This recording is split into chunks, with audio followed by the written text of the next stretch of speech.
Paradigms control the results in your life. They have the power over everything. Relationships, your income. And you know, when you shift your paradigm, everything in your life improves. Hello, I'm Bob Proctor, and I want to welcome you to Paradigm Shift, where we're going to teach you how to make dramatic improvements in the quality of your life, in every aspect of your life. You know, paradigm shifting is something that we should teach in school. We should teach it to little kids, and they'd get it, and then they'd have a charmed life. If you want to improve the results, the paradigm has to be shifted. You know, Eric Hoffer one time said, no matter what our achievements might be, we think well of ourselves only in rare moments. We need people to bear witness against our inner judge, who keeps book on our shortcomings and transgressions. We need people to convince us that we are not as bad as we think we are. You know, Eric Hoffer was a wise man, and I think that he hit the nail right on the head here. Who do you think that inner judge is? You know, that little voice inside that's telling you, you can't do this or you can't do that. You can't do many of the things you say you want to do. Well, I suppose the real secret is figuring out what you want to do and then understand clearly how to get rid of that little voice inside. Now, I don't know as we ever completely get rid of it. I refer to it as the monkeys in our mind that keep talking to us, telling us what we can't do. But I do know this, that we can overpower them. We can take control over the quality of our life. You know, winning and losing have been taught about for, I guess, as far back in recorded history as you can go. And there are some people, they're just winners. You see it, you see what they do. It doesn't matter what they seem to do. You knew kids like this when you were in school. They aced all the exams. Quite frankly, I never liked those kids very well. And for good reason. They made me look worse than I even was. But why is it that some people are always winning and others are always losing? Well, you'll say they're just stupid, but that's not true. That's not true. Do you know that some of the people that are losing are absolutely brilliant? It's true. And some of the people who are winning are not very bright at all. Do you know that there's people who are absolutely brilliant and they're broke? And there's others who are functionally illiterate. They can neither read nor write, but they can sign a check for $1 million. I remember one time at a meeting in Chicago, W. Clement Stone. This was back in 1970, and in 1970, he was the wealthiest man in the United States. He made a lot of grammatical errors when he spoke, but as Earl Nightingale said, he can write a check for $1 billion. Now think about that for a moment. Why is it that someone never goes to school, they're not very polished, and yet they're enormous winners? And other people they have degrees coming right off the end of their business card, and they just can't seem to make it. Why? Well, you know, most people just set that aside, and they think there isn't an answer to it. Well, I'm going to tell you there is an answer to it. And it's an answer that everyone can understand. And I believe when we understand it, everything in our life starts to change. You see, I was one of those people that was always losing. Didn't matter what I did from the time I was a little kid in school until I was 26. Didn't matter what I did. It just didn't work out right. I was never part of the group that was making it happen. And then all of a sudden, just like that, my whole world started to change. And I started to win. Didn't matter what I did, what I touched. It just seemed to turn to gold. What happened? Well, that's what I wanted to know. And I couldn't figure out what happened. You know, I knew I wasn't lucky. I seemed to have an innate awareness inside that there wasn't any such thing as luck, regardless of how much you want to believe it. And I thought, someone has to know what the heck happened to me. Now, a man named Ray Stanford suggested I read Napoleon Hill's book, Think and Grow Rich. I have become an avid student of Napoleon Hill and his mentor, Andrew Carnegie. I have never laid these books down. I have never stopped studying them. But at any rate, I picked them up and everything started to change. Changed like night and day. Then I got into Earl Nightingale's condensed narration of Napoleon Hill's book. And I started to listen to that record. Now, I was doing something that was very, very strange. No one else was doing it. I was driving around with a portable record player that operated on flashlight batteries, listening to a long-playing record. Now, you might not even know what a record is. They're so long gone. But I was driving around playing them. And I was playing the same record over and over and over again. And I kept reading the same book over and over and over again. In fact, it was the first book I ever read. Now, I have a wonderful library of books in my home today. I have 3,000 or 4,000 books. But this was the first book I read, and I couldn't seem to lay it down. I have never stopped reading that book. And I kept listening to this record. Now, what I was doing, I was writing a new program for my life. It was so totally strange what I was doing. People really couldn't understand it. I didn't understand it myself. They were wondering what was happening to me. But you know, I was moving from the category of losing to the category of winning. I wasn't getting sick anymore. I had an abundance of energy. I could make money. I think earning money is probably one of the simplest things in the world to do when you learn how to earn it. But until you learn how to earn it, it's not one of the simplest things in the world to do. Well, why is it that some win and some lose? And it's got nothing to do with intelligence. It doesn't necessarily have anything to do with your background. You know, you could have a brilliant background and still lose. You could have a terrible background and still win. As a matter of fact, I started to teach this around 38 years ago, and I was testing this in different areas. I even used to go into prisons and teach this. I had people that were paroled to me where I had them tear up the parole so that they'd get a passport and I could take them off to another country where we were opening a business. And I found that it didn't matter who you were or what had gone on in the past, you could win. You could be young, you could be old. You could be male or female. You may be an intellectual giant or maybe not very bright at all. None of those things have anything to do with winning. Now, most people will tell you they do. I think they can contribute, but they certainly don't control it. Paradigms are going to make you or break you. And it's a strange thing. The average individual couldn't even tell you what a paradigm is. Now, understand this. It's your choice whether they make you or break you. It's your choice. But here's another point. There is absolutely no allowance for ignorance. You say, but I don't understand. That's too bad. You still lose. I want you to think of something that not too positive, but a little baby. You hear them falling out of windows and off balconies. The babies don't stay suspended in space until somebody comes along that understands the law of gravity. That law that states anything heavier than air is attracted towards the center of the world. That baby goes down and gets hurt or killed. You'd say, but the baby doesn't understand. It's too bad. There is no allowance for ignorance. Well, there's laws of this universe. The whole universe operates by laws. Dr. Werner von Braun said that the natural laws of this universe are so precise that we don't even have any difficulty today building spaceships. We can send people to the moon, and we can time the landing with the precision of a fraction of a second. He also said these laws must have been set by someone. He said after studying the spectacular mysteries of the universe, he was led into a firm belief in the existence of God. Now, here's a scientist, one of the most brilliant in the world, the father of the space program. Well, you see, God operates by laws. Everything operates in precise order. And you know something? You've got a control mechanism in you, but you were given the ability to control it. That's right. Now, somebody else may have programmed you, but you've got the ability to change it. So it's your choice whether your paradigm makes you or breaks you. You see, I was losing till I was 26. And then all of a sudden I started to do things right. And I started winning. Now, what I was doing, I didn't know. People asked me what I was doing, and I really couldn't tell them. Here's another strange thing I've learned. Most people that are highly successful cannot articulate why they are. I was doing a seminar in New York a number of years ago at the Waldorf Astoria. And a man came up to me at the end of the seminar, a great big guy. And he said, you know, he said, I've really enjoyed this. He was in there for 2 or 3 days. He said, I finally understood what I did. And I said, what'd you do? He said, I won the gold medal in the decathlon in the Olympics. The day that he won that medal, he was the greatest athlete in the world, Milt Campbell. Now, he had never understood what he did, but he became the best in the world at what he did. Do you know that you can become the best in the world at what you do? And I'm going to tell you, you're going to do it a lot easier than Milt did it because you can understand it. We're going to go into paradigms. This is a series of programs. We're going into paradigms. I'm going to talk about how they've been built and how they've been changed. And as you go into this, a lot of it's going to seem repetitious, but that's how paradigms are built.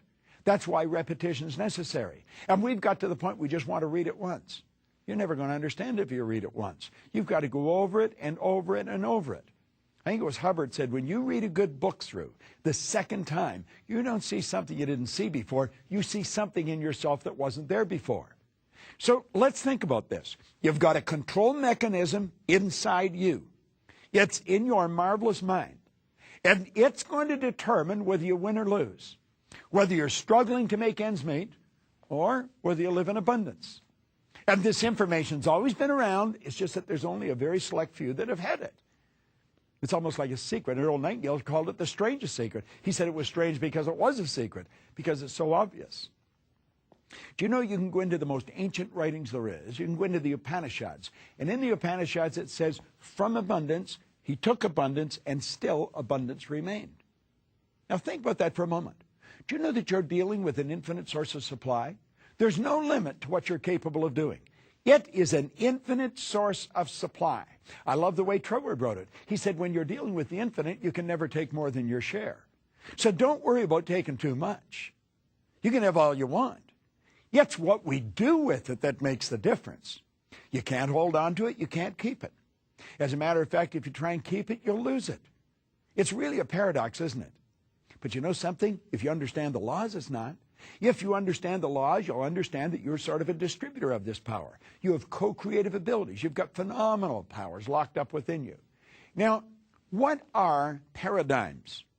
You know, we're talking about the paradigm shift. There's a series of shows on it. Well, what are paradigms? Paradigms are nothing but a multitude of habits. You're literally programmed, and it's habits that programs you. You see, you were taught how to tie your shoes. But you weren't taught just once how to tie your shoes. You had to be taught over and over and over. Watch a little boy or a little girl trying to tie their shoes. You'll never see anything more awkward. But you know something? Eventually they get it right. They are very slow and methodical. They're meticulous, but they get it done. And they are so proud. Now, when you and I tie our shoes, we can be talking to somebody and do it, not even paying attention to what we're doing. It's a habit. It's part of the programming. You see, the programming is everything. Now, the programming that we received has been given to us from other people. They're not our ideas. We inherited them.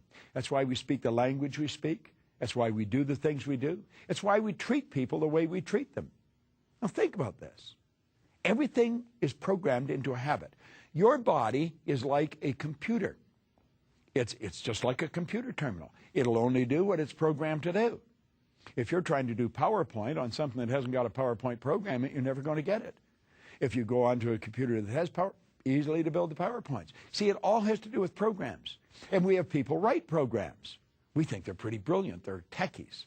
Well, you know something? You're a techie. You're pretty brilliant. And you can write a program. And you can write the program that's going to give you the life you want. There's nothing complicated about it. Do you know what you have to do? You have to get rid of the old program. That's right. And because you can't put something where something already is. Now, if you're sitting on a chair, understand this. You can't put anything where you and the chair are until you move it. Nature abhors a vacuum. You've got to create a space for the good that you desire. So we've got to create a space for the good that we desire in our life. Now, take a look at what is holding most people back. It's paradigms. They're locked into old paradigms. You could say, what's holding me back? You know, I would imagine you probably work pretty diligently at whatever you're doing. Stop and think of the person that's playing golf. Do you know, most people that play golf never take lessons. They don't. They go out there and they just figure out that they're going to go and do it. Can you imagine learning how to fly a plane without taking lessons? I don't think so. If I was going to get in a plane that you got in, I would want to go to the very best pilots in the world, and I'd want them to show me how to do it. Why don't we do that with everything? Why don't we do that with earning money? Do you know, I have people come to seminars from all over the world so that we can show them how to earn money. Earning money is easy to do. I believe if you haven't got multiple sources of income, you're missing the mark. You should have more sources of income than you can keep track of. You can hire somebody to keep track of them for you. And then you're earning more money and you can do more things and you can have a more interesting life. But if we're going to learn anything, we're going to have to get somebody to teach us. Now, short of that, I was remembering one time I was teaching a seminar in Indiana, and I said, there's always someone that can do things better than you're doing them. And this man said, there isn't anybody in the world that does what I'm doing better than I do it. And I thought, well, I've got an interesting one here in my hands. And it turned out he was right. He built those remote control model planes. He had the biggest company in the world. He used to take them, he was in Chicago, he used to take them down to Wrigley Field and demonstrate them. You see? When we run up against something that we can't solve and there's no one that we can find that can help us fix it.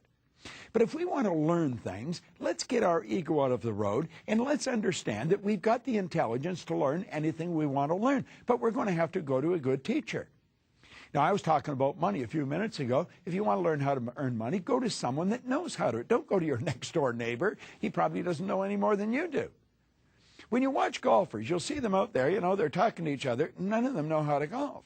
And they spend an absolute fortune. They buy new clubs, they buy new balls, they go to new, and trying to break 100, they're ready to throw the clubs away. Why not go to a pro? Just the slightest shift in your hand. Do you know that the image you hold in your mind controls the chemical makeup of your body? Jack Nicklaus calls that going to the movies. Well, most people are held back in whatever they're doing by old paradigms. Now, paradigms influence your thinking. They influence my thinking. My paradigm influences my thinking. Yours influence you. Now, if you want to change your way of doing things, you're going to have to override the paradigm, and that's not an easy thing to do, and it can be scary. It can cause a lot of discomfort. Paradigms control what you do. So if you're going to change what you do, you have to make up your mind you're going to override the paradigm. Now, I want you to think of this for a moment. Feeling is a word that we've invented to describe our conscious awareness of the vibration we're in. This thing we're living in is a molecular structure. It's a mass of molecules and a very high speed of vibration. When it's in a positive vibration, we feel good. When it's not in a positive vibration, we feel bad. Positive and negative are a law. It's part of a law of opposites, a law of polarity. Well, what we want to do is we want to feel good. The vibration is controlled by the paradigm. Now, a person can be getting good results and feel pretty comfortable. You can be comfortable getting bad results. As a matter of fact, that's one of the tricky parts of this. If you're going to overcome the paradigm, you've got to do things that cause discomfort. Change the grip on your golf club. I guarantee you're going to feel very awkward. And get that ball, boom, boom, away it goes. 250, 300 yards. You wonder, how did that happen? It felt so uncomfortable. Whenever you go to change an idea in your paradigm, you're going to set up a foreign vibration, and that causes discomfort. Now, can you change the paradigm? Absolutely, you can change the paradigm. You can change anything. God gave you complete control over your life. Now, you don't do it by yourself. You do it in harmony with God, working with God's laws. Well, how do you do it? Well, I always say there's a simple three-step process to it. Just a simple three-step process. Let's talk on one. As you go to do this, you're going to find that you got to make a written statement in the present tense describing exactly how you're living. Now, that's right. And you may not like the way you're living. You've got to describe all aspects of your life. Leave nothing out. Now, think about this. You don't be reluctant to get down and write some of the negative. If there's things you don't like, don't sweep them under the rug. This is where you've got to take a look exactly like it is. It's like Ray Stanford told me. He says, Bob, you've got to look at it the way it is. I was unhappy, sick, and broke. He made me recognize it. If you don't recognize the problem, you're never going to change it. So you've got to sit down and write out the problem or your life in complete detail, in every detail you can. And then, that's the way it is. Then you take another sheet of paper. On the top of that sheet of paper, put A. Then take another sheet of paper, and the top of it, put B. And now, on the B list, I'm going to suggest that you make a statement, a written statement in the present tense. I always recommend you start by writing, I am so happy and grateful now that. And describe how you want to live, exactly how you want to live. This is going to take a little time. You're not going to do this in 15 minutes. As a matter of fact, you may take a couple of days. You may take a couple of weekends. If you're married, you might want to do it with your spouse. If you have kids, you might want to get the whole family involved in this. I told you this is strange behavior. The people up and down the street aren't doing this. But you've got to sit down and decide exactly how you want. Now, most people get locked into how they think they could do it. I don't even want you thinking of how you're going to do it. How you're going to do it is irrelevant until you decide to do it. You decide how you want to live. What kind of health do you want to enjoy? What do you want your body to be like? What kind of money do you want to earn? What kind of trips do you want to take? Who do you want to associate with? Now, I'm going to be very honest with you. I don't spend a lot of time with anyone that isn't very positive. I just don't want to be around them.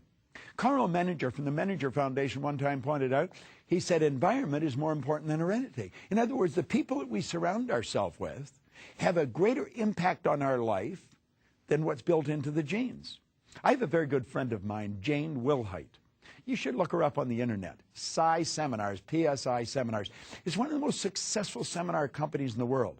But Jane said one time, she said, I won't mix with anyone that doesn't think I'm special. And I thought, whoa. That's right. She said, I don't want to spend any time mixing with people who don't think I'm special. And then she went on to explain why. She said, if they don't think I'm special, they don't think they're special. She said, I want to mix with people that see the specialness in us. Do you know that we're God's highest form of creation? There's nothing on the planet that'll even come close to you. Well, why would you want to spend time with people that are talking about how bad things are and why they can't do this and why they can't do that? Well, I've come to the point where I don't want to spend time with people like that.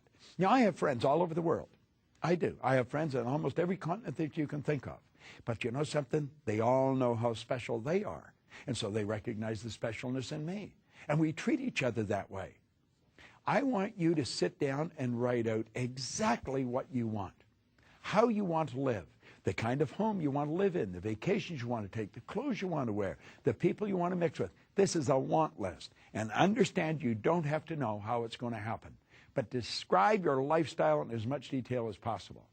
And you're going to find that as you do this, things start to happen. Now, here's the second point. I said there was 3 points, 1, 2, and 3. The second. This is the stumbling block for most people. I want you to sit down and in the present tense, write out your financial situation. Do you know most people don't know what their financial situation is? My wife was a financial planner for a long time and a very good one. She would help people really lay out their finances. In fact, it was one of the reasons that I really loved her so much in the first place, because she showed me how to do it. But you know, the average individual doesn't know what they're worth. I remember a man coming in. He's a man I know. He came in, and he wanted her to help him with his finances. He had a goal of being worth $3 million. The guy was already worth $5 million and didn't even know it.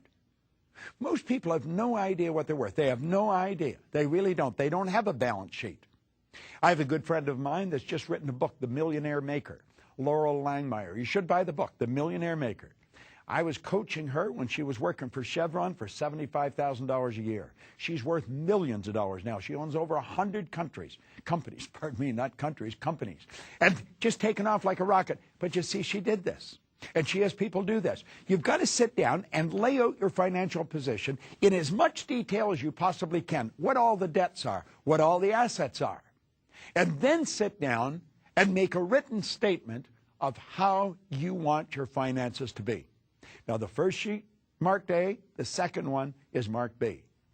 Now, when you're writing out the statement, how you want your finances to be, begin there by writing, I am so happy and grateful now that. And put it in as much detail as possible. How much money do you want to have? What do you want to be worth? You see, I think everybody wants to have time and money freedom. Now, what does that mean? That means that you can do whatever you want, whenever you want. You have time freedom. Keep in mind, we've all get the same amount of time. We get all there is. They have time freedom. They can go wherever they want, whenever they want. Now, if you're going to have time freedom, you're very likely going to have money freedom. You're never going to have to ask, how much does something cost? You don't have to get up in the morning and go to work because you need the money. You're earning money whether you're working or not. Your passive income should take care of your lifestyle. And you can do this. You can set it up like this. Anyone can. It's just that most don't. 1% of the population earns 96% of all the money that's being earned. It's so much out of balance, it's almost ridiculous. I want you to make a written statement. I am so happy and grateful now that. And describe your finances in as much detail as you possibly can. Now we're ready for the third step, and it's a rather interesting step. I want you to write and sign and then read the following commitment every day for the next 90 days. Now, I told you this is a little different, but you're going to program your mind. My signature represents my irrevocable commitment to view this program, to read these positive statements, to make a paradigm shift every day for the next 90 days. Write that in present tense and then sign it. Now, what do you do with it? Here you've got a commitment. You're going to read these positive statements every day. You're going to study this paradigm shift program. You've signed it, and you're going to do this for 90 days. Now I'm going to suggest that you take the A's. Remember that? On number 1, the A sheet was how you're living now.